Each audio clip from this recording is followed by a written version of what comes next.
Had to follow Bill Gates and Steve Ballmer, two legendary figures. Did you feel at that time that you were really ready for the job following those legends, or were you saying, hey, I can do a better job than they did? The best advice I got from both Bill and Steve, I think helped me a lot, because their clear message was, don't try to be like us. Don't even bother to sort of say, oh, I'm succeeding these people. Just be your own. In fact, I remember very distinctly, even during the interview process, this is for the board was conducting, they asked me, hey, do you want to be the CEO? And I said, only if you want me to be the CEO. And the feedback I got was, well, but people who want to be CEOs are like, I want to be CEO. I said, look, that's not me. And I remember going and talking to Steve, and he says, yeah, just be yourself. It's too late to change. Since you've been the CEO, 3.5 years, the stock is up about, I guess it's about 120%. When you go to your annual shareholder meetings, do you get a standing ovation for what you've done? No, I get a lot of people asking me, hey, look, come home and fix my computer. Okay. You are a native of India. What part of India?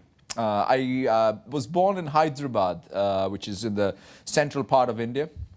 And so growing up, your parents doted on you, I assume? Yeah, they did. And they told you you were going to be prime minister or something important in the country. What did they want you to be? They just wanted me to stop playing cricket and take my studies a little more seriously. Now, you were an avid cricket player. Is that right? Yes, that is correct. I was in love with it, yeah. And when did you realize you weren't going to be a professional cricket player? Pretty soon. Quickly, I realized that at best, I would play,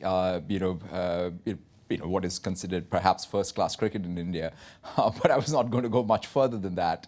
But then that's when my dad, in fact, I remember one of the big decisions that changed my life was, my entire outlook was so provincial when I look back at it, which is, hey, I want to stay in Hyderabad, maybe study economics and political science and work for a bank. That was about the extent of my ambition.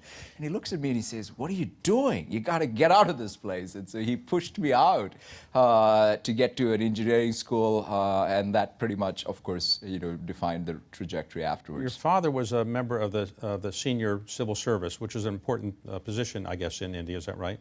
Yeah, my dad was a very different guy than me in terms of, let me say, his academic prowess. So it is always humorous, which you look at my report cards and he says, oh, I don't understand how anybody can have these kind of marks. But the nice thing about it was he would say it in such endearing ways that it never made me feel bad. You mean the marks weren't high enough or weren't? Not high enough. They weren't high enough. Because, yeah, the guy had never met an exam he didn't ace, as he would say. Okay. And so he was like, it was astounding to me that he would have a son who couldn't ace an exam. Now, your father's still alive. Yes. And he must be very proud of what you've achieved. Not enough.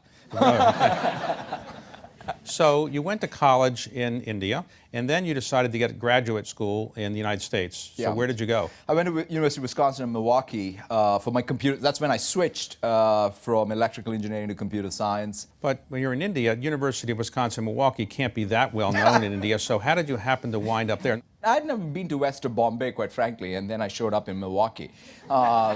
Did you have a winter coat, or what? That was my first very valued possession in life, a winter coat, which is very important. Unfortunately, I picked up this bad habit of smoking in India in college. And the one nice thing about going to school in Milwaukee is if you're a smoker, you had to go out in the winter and smoke.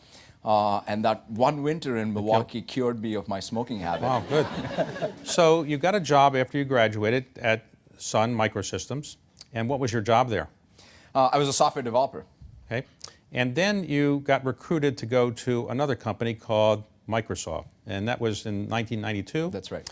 So, but you also had applied to go to the University of Chicago School of Business. So how did you decide to do one or the other? Quite frankly, David, I was very committed to saying, oh, I want to go to the business school. Maybe, who knows, maybe even go to Wall Street. That was sort of my... The highest calling of mankind, right? Says David Rubenstein. Right. And I thought, wow, maybe that's what I should do. And then somewhere along the lines, I started talking to people and I said, hey, why would you do that? You're in tech.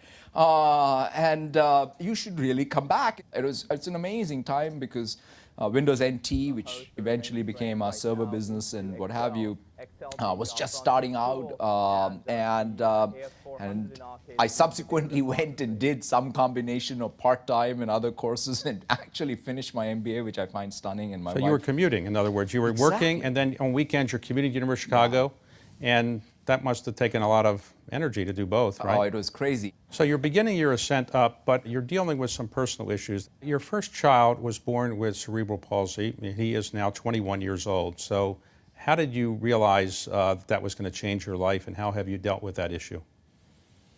Yeah, even I was 29 years old when Zane, our son, was born, and if you had even asked me maybe even an hour before he was born what was going through my head, it was all about, oh, is the nursery going to be ready? What's going to happen to our weekends now we have a son? And when will Anu, my wife, get back to a job and so on? But obviously everything changed that night. He was born because of an undetected in utero distress, asphyxiation, with severe brain damage, and that led to cerebral palsy, and he's quadriplegic now. The first, I would say, David, maybe even 2 years or more even, I was more about like, why did this happen to me? What happened to us? And all of these plans that I had are now all been thrown up in the air and changed. Whereas Anu, my wife, what came naturally to her as a mother was, she said, okay, I'm not going back to my job. I'm going to really care for my son, drive him around for therapy after therapy. And I watched that. Without schooling me, I got schooled. That nothing happened to me. What happened was to my son, and that it was time for me to understand that, realize that, see life through his eyes, and then do my duty as a father. That, to me, perhaps, it didn't come in one moment. It's something that I think took time. But as I figured it out, it changed me, both as obviously a parent, but also who I am today and how I approach everything. Now, your wife was trained as an architect. That's right. And she's given up doing that for a while. That's right. Now, you have two daughters. One of your daughters has severe learning disabilities as well. And how did that affect you and your wife? In fact, one of the things that happened because of our son was we built up a tremendous community of people, whether this was the therapists or other parents with, of children with disabilities. And so we were involved in that community. By the time our youngest daughter came into our lives, I must say we had the richness of this community to support us. And it turned, when we recognized very early on, and Anu and I, and Anu in particular, was very quick to realize that she will need additional help. And so we found this school actually in Vancouver, BC, which was all around neuroplasticity. The idea was you can train your brain to learn, so instead of compensating. And so we decided that, you know what, we're going to move the family to Vancouver. Zane was going to stay with me in Seattle. My daughters and my wife were going to live in Vancouver. We were going to commute again over the weekends. But the thing that all, quite honestly, that is where it came all naturally to us, because in some sense, Zane had taught us what it takes to give people with disabilities the best shot, and so it's something that we took on. And your son lives with you now. Yes. And one of the qualities that you say you got from all this was empathy, and that the result of having empathy made you a better CEO and a better person. Is that fair? Yeah, in fact, when I look at empathy, and most people think empathy is just something that you reserve, for your life and your family and your friends or what have you, but the reality is, I think it's an existential priority for a business. Because if you look at it, like, what is our business? Our business is to meet unmet, unarticulated needs of customers. There is no way our innovation to meet unmet, unarticulated needs is going to come about if we don't listen. Not just listen to the words, but don't go deep to understand what the needs are behind it. So I think empathy is core to innovation. And life's experience, if you listen and you learn from, teaches you. I wouldn't claim, as I've sort of even talked about it, with any innate capability of empathy that I was born with. If anything, it's life that has taught me. And if anything, my pursuit is every year, is there growing sense of empathy for people around me. Microsoft, you're running the business solutions division at one point, but then they say to you, we'd like you to run the search business called Bing. And did you say you can't compete against Google, I don't want to do that? Or did you say, no, I'm happy to do that? You know, it is, I had just been promoted to lead our business solutions team, and I mean, I was loving that job. It's something that I'd aspired to do, and Steve comes around and he says, hey, you know what, I have an idea for you. I think you should go run this group that's got high attrition, and we have a very tough task ahead. And I don't know whether it's a good career move, but yeah, I need help, and you know, think wisely and choose. And I was like, wow, this is an interesting choice in front of me. And I remember very distinctly, you know, going that night to the building in which the Bing team and our search team was housed. And it was, what, maybe 9 o'clock or so, and the parking lot was full, people were in. And I said, wow, what's the deal here? I mean, these people are like working and inspired, and so I said, well, I got to join this team. I got to, like, the fight that they showed caused me to not take the easy path and get in. Okay. Well, did Steve say, if you do this well, we'll be happy. If you don't do it well, you might not get another job? That's correct. And that was, you know, Steve was, one of the things that is amazing of both Bill and Steve is their candor. It's not like they sugarcoat anything. They're very, very honest about most things in life, or everything in life. And they were sort of very clear. Look, if you do a good job, maybe you will have another job. If not, you won't. So you did a pretty good job, and then they came along and asked you to run another business, which was not that competitive at the time, and that was your cloud computing business. How did it happen that Amazon, which was not a computer company, more or less, became a giant in cloud, and Microsoft, right nearby, wasn't a giant there? The interesting thing is, what happens when a company becomes successful is this beautiful virtuous cycle that gets created between your concept or product, your capability, and your culture. Right, you really have all these three things fall into gear, and they're working super well. But then what happens is the concept that made you successful runs out of gas. It's not growing anymore. You now need new capability. And in order to have that new capability, you need a culture that allows you to grow that new capability, right? Our server business was growing strong double digits. It was a high margin business. And you look around, you know, on the other side of the lake, here is a very low margin business called the cloud. And people will look at that and say, why would we do that when we have such an amazing, fast growing, high margin business? And that, I think, is the challenge. And so to be able to see these secular trends long before they become conventional wisdom, change your business model, change your technology, and change the product is the challenge of business. You know, in tech, it's unforgiving. But quite frankly, now that tech is part of every business, I think all of us have to deal with it. So you get to be the CEO of this company. You're following two legendary figures. How do you go to them and say, by the way, a lot of things you did, I don't want to do anymore. I'm going to change things? I was a consummate insider, right? I spent 22 years or so when I became CEO. Growing up in the company that Bill and Steve built, I understood like the back of my palm all the things we got right and all the things we got wrong. And I had a point of view on what I wanted to do if I was going to become CEO. We now need to make Microsoft thrive in a mobile-first and a cloud-first world. It was not about trying to criticize our past or praise the past. It was about what do we do in the future. One of the things you tried to do and change the culture was to change what was known as a very proprietary culture at Microsoft. Microsoft said, this is the way we do things. We don't want to cooperate with other firms, necessarily competitors or other kinds of firms. How did you change that culture? I said, look, let me not view things as zero sum. If anything, let me approach even who are our traditional competitors and say, well, customers are heterogeneous. They use some of what we do and some of what you do. Let's figure out a way to combine forces where it's market expansive and it satisfies customers. So at least that's how I've approached it.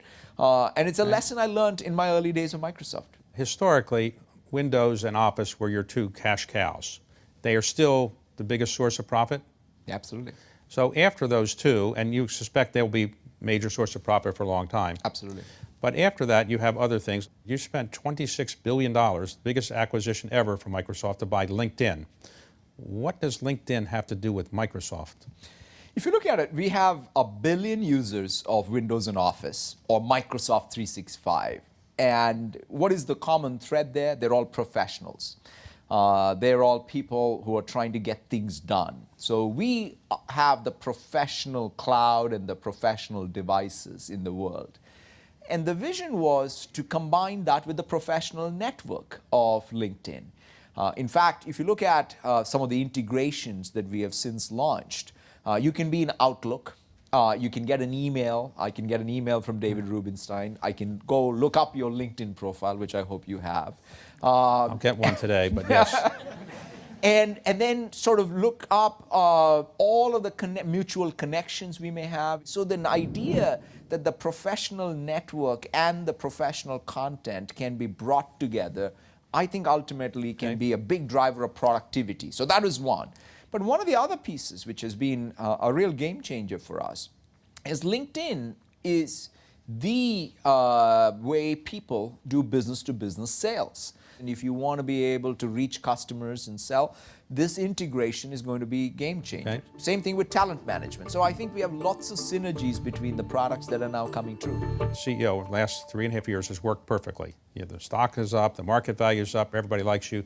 The only thing that I could find that anybody criticized you for was you gave a statement about women's pay at one point, and you correctly, I think, changed your position the next day. But can you explain what happened? Absolutely. I was asked about pay equity. In fact, I just gave such an absolute nonsensical answer, which Maria Clave, who was interviewing me, was kind enough to correct me while I was on stage itself, because I was answering a question literally using some my own personal experience without understanding the broader context, the depth of that question, which is, what is a person like me, who is a CEO of a company, doing to make sure that, one, women can fully participate in our companies and in our economies?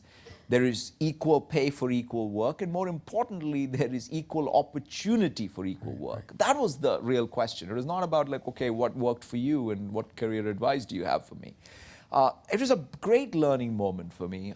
It's something that I've obviously taken back. In fact, when I talk to women who are very close to me, very senior, very successful women that are key to Microsoft, and heard even their own personal experiences, that's when it struck me how, the job of a CEO in particular is to make sure that everyone, whether it's gender diversity or ethnic diversity, can first come into the company, do their best work, so that we can then serve our customers. So that's a realization, which I thought I had, quite frankly.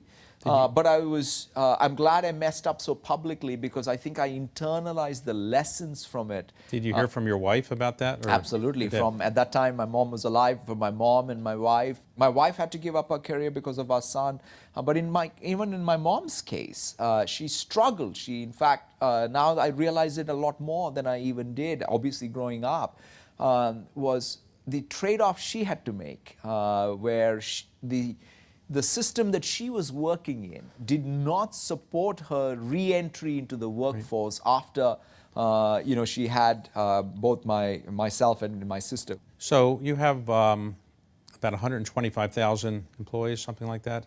So what percentage are male, what percentage are female, and how many senior women do you have? Technology is not a place where a lot of women have risen to the top yet, relatively speaking. In fact, one of the things that we have made some good progress on is on the women's representation, which we have a long way to go. I mean, you got to remember that in tech, we have a particularly tougher issue because of our technology disparity in terms of gender diversity. But let's start with the progress, which is in the last year, we've gone from around, we improved to 27.7% of women coming into the organization, which is around 2 points more than historical. Right. And in the technology side, where we've improved by 4 points. So that's, I would say, movement in the right direction, but not enough, obviously.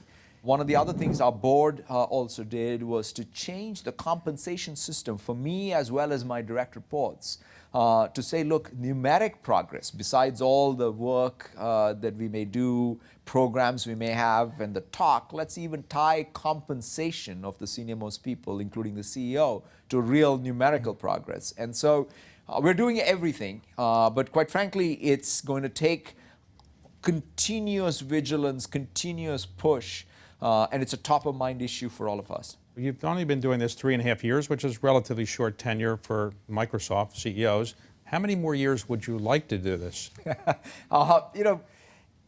I have been at Microsoft now for 25 years, and I think the thing that I feel that gives me that source of energy is really that sense of purpose of the company. Because quite honestly, it's not, I don't know how I'll mark it. It's probably not even up to me as to how many years I will be there.